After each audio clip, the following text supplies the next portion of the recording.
journalism in the advent of fake news and disinformation in my country.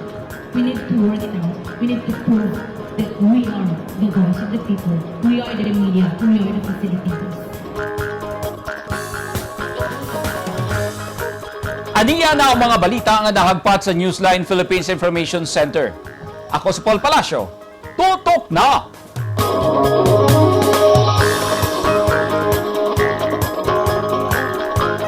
Sa mga headlines, kinarton nga smuggled nga sigarilyo naharang sa checkpoint sa mga pulis sa Alyosan, Cotabato Province. O Samal Davao Bridge Construction, posibleng sugda na sa dili madugay.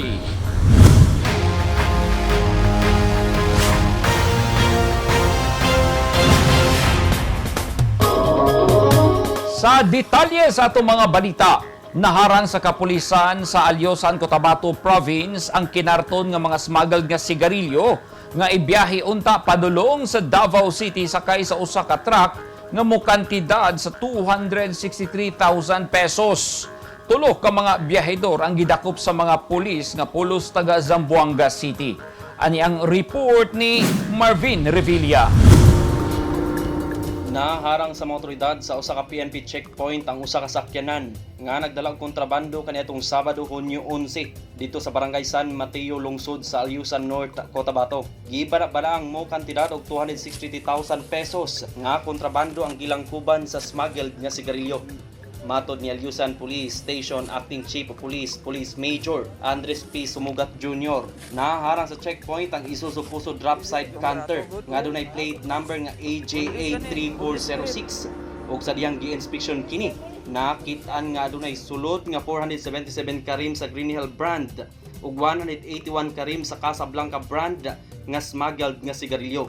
Naibawaan sa PNP nga gabiyahe ang kontrabando gikan sa Zamboanga City ug paingon unta sa Davao City. Sa video nga kuha ni alias Robert, gi-inspeksyon sa kapulisan ang usa ka karton nga nakaputos sa puting sako ug dayon giablihan kini ug didto nakita ug nakompirma sa kapulisan ang smuggled nga sigarilyo nga usa ka hugtanong ginabawal. Daling gidakop sa mga otoridad ang driver sa sakyanan nga gilang si Raymond Bajos Bacroya, 38 anyos, ug ang mga kauban niini nga sila Omar M. Jonyo, 43 anyos, Giser Gonzales, 29 anyos, pulos residente sa Zamboanga City. Sa pagkakaron, anana ang tulo ka mga suspitsado sa custodial facility sa Alyusan Police, samtang gihikay ang kasong paglapas sa mga dinakpan nga mag-atubang og kasong paglapas sa Republic Act 10863, the Custom Modernization and Tariff Act. Hugot nga ginadili sa balaod sa Pilipinas ang pagpamaligya og mga sigarilyo ug ubang butang gikan sa laing nasod nga walay igong dokumento. Marvin Revilla, Newsline Philippines, Province of North Cotabato. Stay safe. Gikatakdang sugdana og tukod ang Samal Island Davao City Connector Bridge Project human nagkapirmahanay og framework agreement ang gobyerno sa Pilipinas ug China. Itukod ang tulay sulod sa 5 ka tuig ug sunod bulan himo na ang groundbreaking ceremony sa proyekto. Ani ang report ni Eugene Hinutan. Pirmado na nila Department of Finance Secretary Carlos Dominguez III ug Chinese Ambassador to the Philippines Wang Xilian ang framework agreement sa provision sa concessional loans sa ipatukod nga Samal Island Davao City Connector con CIDC Bridge project ubos sa China Government Financing Facility. Mukabat sa 350 million US dollars kun kapin 18.65 billion pesos nga concessional loan gikan sa Chinese government ang gipautang sa Pilipinas sa pagpatukod sa CIDC Bridge Project. Ang CIDC Project usa ka toll-free two-way 4-lane extados nga iimplementa ang konstruksyon pinaagi sa Department of Public Works and Highways Unified Project Management Office kun DPWH UPMO operation nga pangunahan ni Undersecretary ug Build Chief Implementer Emil Sadain. Kung mahitabo manggaling na sir, naagi gamay nga epekto sa among operasyon dire in the sense nga ang mga tao maadto na may tulay nga kumadayon na ay tulay, so medyo mabawasan, pero ang amo adiri sa management diri sir dili para sa pangkalahatan man na sa mga tao diri sa entero Davao City as well as di Samal. So ang amo adiri unsay mosulod diri sa amo ang premises nga mo ikarga sir, dili lang may manghilabot anang kuan sa gobyerno. Usa ka modernong tulay ang itukod nga mokonekta sa Samal Circumferential Road sa Barangay Limaw, Island Garden City of Samal ug Davao City tunga-tunga sa R. Castillo daang Maharlika Junction. Gikalipay sa pipila ka mga Davaoenyo ug galing mahingpit na ang Samal Davao Bridge. Mas convenient siya kay dili na kaayo taas ang oras nga ikaunon inig tabok sa Samal. Kay parehas ka niya karon 2 hours na mi diri ah. While kung naa na ang tulay, at least dali na. Okay kay para din ay malangan ang mga kuan moatuay dito. Ang China Road and Bridge Corporation ang napili nga kontraktor sa proyekto.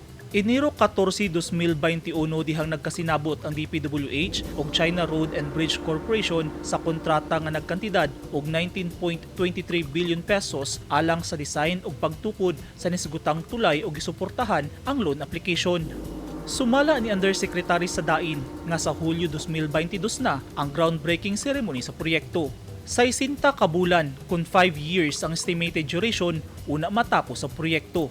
Libuan ka mga Davaoenyo ang makabaton og trabaho sa higayon nga sugdan na ang konstruksyon sa 3.86 kilometers nga gitas-on nga Samal Davao Bridge nga moagi sa Pakiputan State sa Davao Gulf. Ugaling makumpleto na ang proyekto, mas mapadali na ang biyahe gikan 26 hangtod 30 minutos via roll-on-roll or ferry operations ngadto sa 5 minutos na lang. Ug mapauswag sab niini ang internal mobility ingon man external linkage aron suportahan ang economic ug tourist growth potential sa rehiyon. Dugang oportunidad sab kini alang sa duha ka lokal nga gobyerno aron mapalambo ang panginabuhian sa katawhan. Eugene Hinutan, Newsline Philippines, Davao Region. Stay safe. Huwag tango na ang mga anti-COVID-19 vaccination hubs sa Davao City o magpabili na lang ang mga mobile o door-to-door nga vaccinations. Atol sa iyang special hour sa city-owned Davao City Disaster Radio, gisulti ni Mayor Sara Duterte Carpio, hinay-hinayon na og tanggal ang mga vaccination sites sa syudad. Inay ang mga health centers na sa matag barangay ang pwedeng maka-administer og anti-COVID vaccines nga magsilbi ng semi-permanent. Sumala sa Mayor, mausab kini ang desisyon sa COVID-19 Task Force nga kinahanglan ng mushift og vaccination hubs. Sa kasamtangan, adunay 12 ka mga public vaccination hubs ang syudad. Siyam niini anaa sa mga malls, duha sa parks ug usa sa Kalinan Elementary School. As of June 10, 2022 nga datos, adunay 1,318,682 ang nakadawat og second dose sa COVID-19 vaccine ug 1,336,961 ang nakadawat og first dose. Samtang sa first booster shots, anaa sa 269,059 ug 20,828 ang naturukan og second booster dose. Fully vaccinated na ang 141 ka mga pupil sa Bihing Tahik Primary School nga miyembro sa IP community sa Rio Hondo, Zamboanga City human maturuki sa ilang second dose bato COVID-19 karong adlaw. Ang A Dose of Hope for IP children gihimo sa lokal nga gobyerno sa Zamboanga City aron dunay proteksyon ang mga batang IP aron dili mo grabe kung mataptan sa COVID-19. Ang mga pupil nga gikonsiderang fully vaccinated nag-edad 5 to 11 years old nga miyembro sa Samal ug Badjao tribes. Samtang laing hugna sa bakuna ang nadawat sa 55 ka mga estudyante sa susamang eskwelahan ang nakadawat sa ilang first dose sa bakuna. Sila ang mga batan-on nag-edad 12 hangtod 17 anyos. Samtang ang ubang IP community sa laing barangay sa Zamboanga gitinguhang makadawat usab og bakuna kontra COVID-19 pinagi sa fixed site o house-to-house vaccination drive.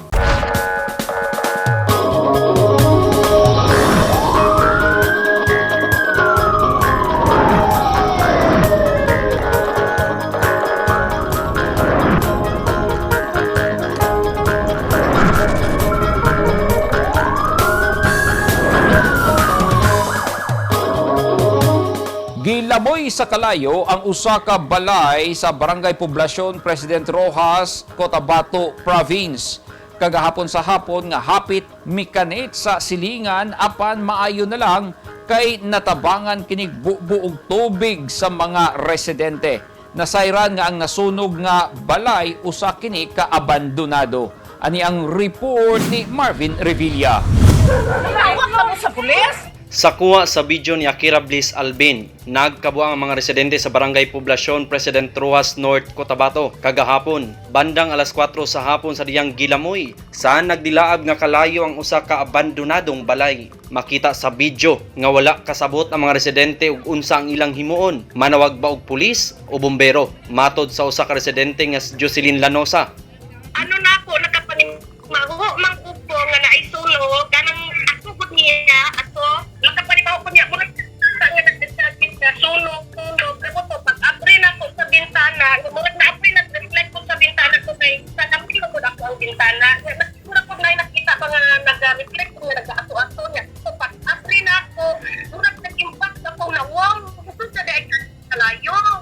Atol sa sunog, hapit usab na damay ang usa pa ka kasikbit nga balay. Apan swerte kini naluwas sa mga residente kay ilang gipaspasan og basa og tubig. Ang daling mikatag nga sunog tungod kay gama lamang kini sa kahoy. Padayon pa ang investigasyon sa Bureau of Fire Protection sa naisgutang sunog. Kanunay nagpahinumdom ang taga Bureau of Fire nga gikinahanglan kitang mag-igmat aron malikay sa sunog.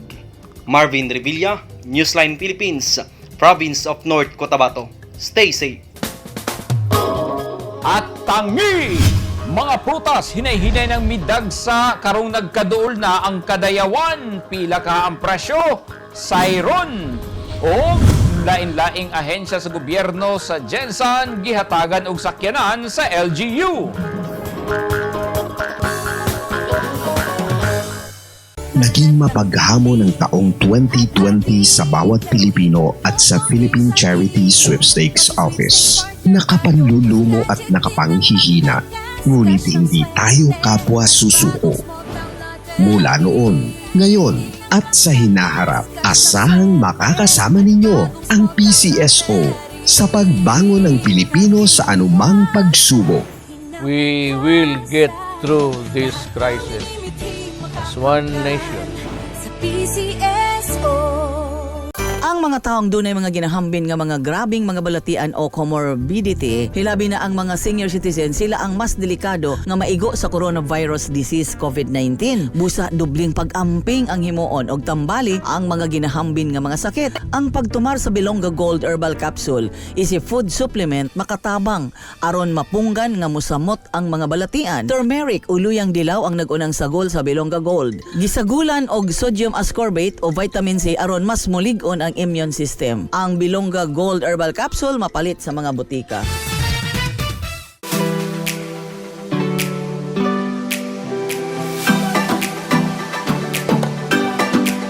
Do you want to be beautiful inside out? Visit RNC Lounge Aesthetics and Wellness, located at Door 3, Molavi Building, Emilio Jacinto Street, Davao City. Your total beauty and wellness center.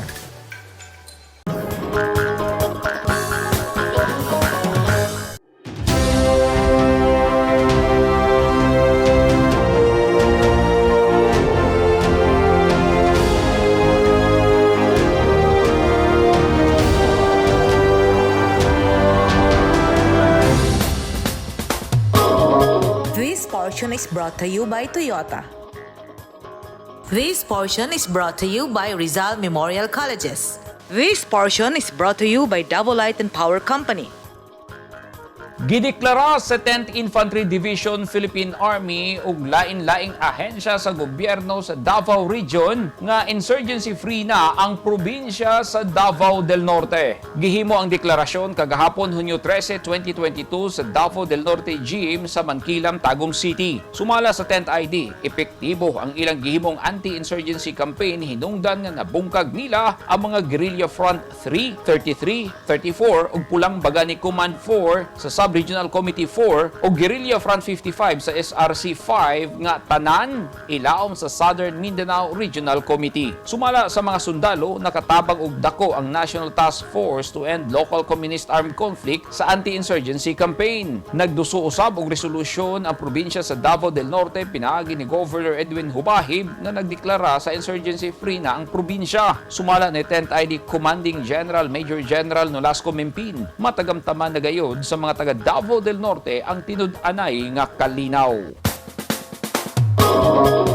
Hinay-hinay ng midagsa ang mga prutas sa Davao City karong nagkaduol na ang selebrasyon sa Kadayawan Festival 2022 sama sa durian, lanzones, rambutan ug mangustin. Pero kamatikdan nga mahal pa ang presyo niini. Tagpila kaha ani ang report ni Eugene Hinutan. Midaghan na og sugod ang supply sa prutas sa Davao City hilabi na nga taliabot ang selebrasyon sa Kadayawan Festival sa bulan sa Agosto. Apan menos pa ang namalit hilabi na nga mahal pa ang presyo. Aminado ang ubang negosyante nga taas pa ang presyo sa prutas sa syudad bisan og harvest season na, pero laumang mobarato kini inighapit na ang peak sa ting harvest. Karon daghan kay supply karon nga panahon sa July. Medyo mahal gamay. Usa sa mga ikapasigarbo sa Davao City, Kadayawan man o normal nga mga adlaw, kining lami nga durian nga dunay klase-klaseng variety. Matag harvest season, kanunay gyud nga gilauman sa mga Davaoenyo nga doon na sila'y daghang kapilian nga prutas nga pwede nilang mapalit. Dinhi sa Bangkiruhan Public Market, ang marang anaa sa 60 pesos ang presyo sa matag kilo. Rambutan nga naa sa 45 pesos hangtod 60 pesos ang matag kilo, mangustin nga tag 60 pesos matag kilo, pomelo o suha anaa sa 90 pesos matag kilo, lanzones nga anaa sa 80 pesos hangtod 100 pesos per kilo, ug ang mangga nga sa karon anaa pa sa tag 120 pesos ang matag kilo. Dinhi gawa sa Magsaysay Park ning syudad nga iladong dugukunon ug dumuduong panahon sa Kadayawan Festival tungod sa dunay daghang kapilian og variety sa durian, mahal pa ang presyo sa ilang ipangbaligyang prutas. Ang durian anaa pa sa 180 pesos hangtod 200 pesos ang matag kilo, pomelo o suha anaa sa 90 pesos hangtod usa ka gatos ang matag kilo, lanzones anaa sa 120 per kilo, marang anaa sa 80 pesos hangtod usa ka gatos ang matag kilo, ug mangustin nga anaa sa 150 hangtod 200 pesos matag kilo. Mahal ang durian karon, 200 to 180 ang kilo. Karon murag dili kayo, di pareha sa tong eleksyon, murag kusog masking mahal abot og 300 o 280. Okay lang, pero karon murag nagkababa na ang presyo, murag nagkainay. Say daghan, say tagtans na ang durian diri sa Magsaysay Park. Sama sa naandan, gilauman na sa mga negosyante nga mokanaog ang presyo sa mga prutas, pipila ka mga adlaw una ang Kadayawan Festival. Nang hinaot ang mga negosyanteng prutas, nga unta makabintaha sila og pamaligya samtang doon na pay daghang supply sa prutas aron dili malugi sa kumprada sa ilang mga supplier. Eugene Hinutan, Newsline Philippines, Davao Region. Stay safe. Gi-turn over sa lokal nga gobyerno sa General Santos City ang 8 ka mga bag-ong patrol vehicles ngadto sa Joint Task Force Gensan, Traffic Management Unit Gensan, City Mobile Force Company sa GSCPO, Aviation, Security Explosive Ordnance Disposal and K9 Unit sa CAAP, Civil Security Unit sa LGU Gensan ug sa Barangay Baluan. Kaganihang buntag usa ka turnover of keys ang gipahigayon sa City Mayor's Office parking area. Ang seremonya gitambungan sa mga representante sa usa ka card dealer sa Gensan ug Assistant City Administrator ug mga representante ingon man staff sa 8 ka mga benepisyaryo sa mga sakyanan. Tumong sa lokal nga gobyerno sa Gensan sa ilang pagpang-apod-apod og mga bag-ong patrol vehicles nga mamintina ang maayong peace and order situation sa syudad.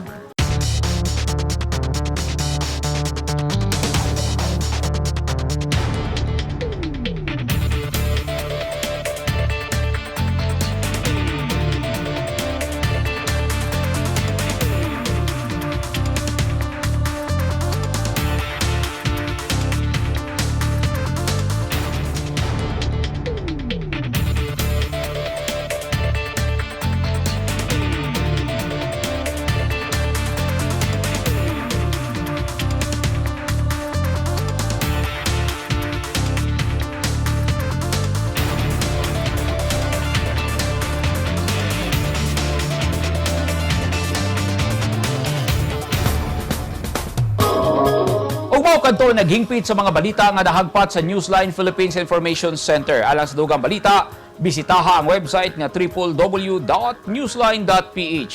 Sa Facebook page, Instagram newsline.ph ug sa Twitter, newsline.ph. Kung aduna mo'y mga balita ug impormasyon sa inyong tagsa-tagsa ka mga lugar sama sa sunog ug baha, mamahimo ka na ninyong i-share pinagi sa Newsline Messenger. Masundan o sabi ninyo pinagi sa pag-subscribe sa YouTube channel sa Newsline Philippines. Ako si Paul Palacio. Daghang salamat and stay safe! Pilipinas.